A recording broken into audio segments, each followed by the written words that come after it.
क्या आपने कभी सोचा है कि युद्ध की असली कीमत क्या होती है? तात्कालिक मानवीय त्रासदी के अलावा संघर्ष का पर्यावरणीय नुकसान क्या है? आज हम इजराइल और हमास के बीच हालिया संघर्ष और इसके संभावित पर्यावरणीय प्रभाव पर ध्यान केंद्रित करते हुए युद्ध और पारिस्थितिकी के बीच जटिल संबंधों पर चर्चा करेंगे। हमारी कहानी अक्टूबर 2023 की शुरुआत में शुरू होती है, जब इजराइल और हमास के बीच तनाव एक पूर्ण युद्ध में बदल गया था।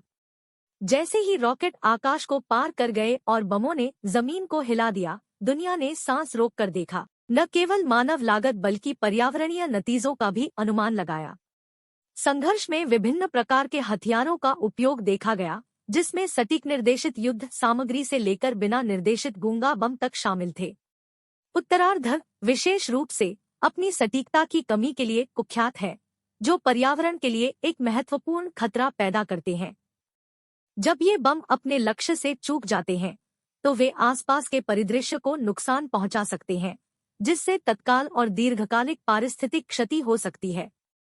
जैसे जैसे युद्ध आगे बढ़ा, इजरायली वायुसेना ने गाजा पर लगभग 6000 बम गिराए। यह तीव्र बमबारी विशेष रूप से गाजा जैसे शहरी वातावरण में व्यापक ढांचागत क्षति का कारण बन सकती है। इमारतों के विनाश से वायुमंडल में भारी मात्रा में धूल और मलबा निकलता है, जिससे हवा की गुणवत्ता प्रभावित होती है और संभावित रूप से आबादी में श्वसन संबंधी समस्याएं पैदा होती है।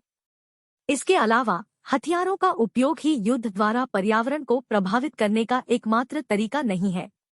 इजराइल द्वारा लागू गाजा की पूर्ण घेराबंदी ने आवश्यक आपूर्ति को बाधित कर दिया, जिसमें स्वच्छता और सार्वजनिक स्वास्थ्य को बनाए रखने के लिए आवश्यक आपूर्ति भी शामिल थी।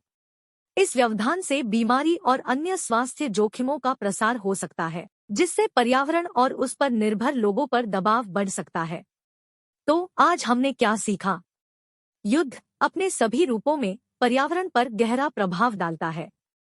हथियारों के उपयोग से लेकर आवश्यक आपूर्ति में व्यवधान तक संघर्ष के प्रत्येक पहलू से महत्वपूर्ण पारिस्थितिक क्षति हो सकती है। इजराइल और हमास के बीच हालिया युद्ध इस तथ्य की स्पष्ट याद दिलाता है, जो शांति और पर्यावरण संरक्षण की तत्काल आवश्यकता को उजागर करता है। निष्कर्षतः, हालांकि युद्ध की मानवीय कीमत निर्विवाद रूप से दुखद है, हमें पर्यावरणीय नुकसान को नजरअंदाज नहीं करना चाहिए। जैसे ही हम इन जटिल मुद्दों से निपटते हैं, हमें याद रखना चाहिए कि हमारे पर्यावरण को संरक्षित करना एक स्थायी भविष्य सुनिश्चित करने के लिए अभिन्न अंग है। और संघर्ष के समय में यह कार्य पहले से भी अधिक महत्वपूर्ण हो जाता है। याद रखें, हर युद्ध पर्यावरण पर एक घाव छोड़ जाता है और इसे ठीक करना हमारी सामूहिक जिम्मेदारी है। युद्ध सिर्फ एक मानवीय त्रासदी नहीं है, यह एक पर्यावरणीय आपदा है। तो आइए शांति के लिए प्रयास करें, न केवल अपने लिए बल्कि उस दुनिया के लिए भी जिसमें हम रहते हैं।